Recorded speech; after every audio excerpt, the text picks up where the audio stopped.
In today's video, I'm going to teach you how to record videos like OBS using PowerPoint and then upload them to YouTube. This is a great way to create professional looking presentations and share them easily without needing to switch between multiple devices or complex software.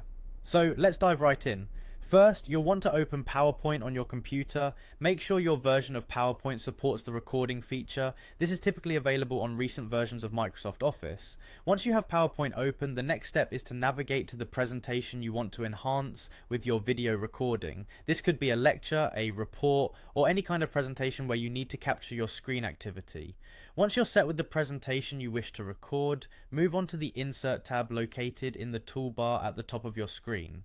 This tab houses different features and functionalities, and for our purpose today, it's where you'll find the screen recording option. Under the Insert tab, you will see a button labeled Screen Recording. Go ahead and click on that. What this does is initiate the screen recording interface within PowerPoint.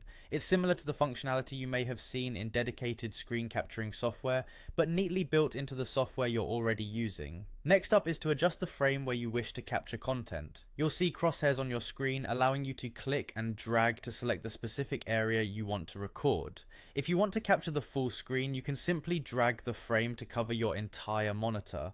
Otherwise, select the specific parts you want to focus on. This flexibility means you can tailor your recording to perfectly suit the content you're presenting. Now, to start the recording, press the record button. That's it, your presentation and any other activity within the defined frame will be captured. It's important to note that there's typically a short countdown before it actually starts recording, giving you a moment to finalize your setup. Once you've captured all you need, stopping the recording is as straightforward as starting it.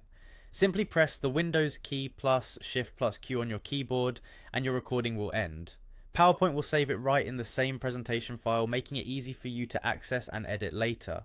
Afterward, you'll be ready to upload your recorded presentation to YouTube, a process we'll cover more in future videos. For now, congratulations on mastering this efficient way to capture and create with PowerPoint, offering a streamlined method to produce great content right from your computer.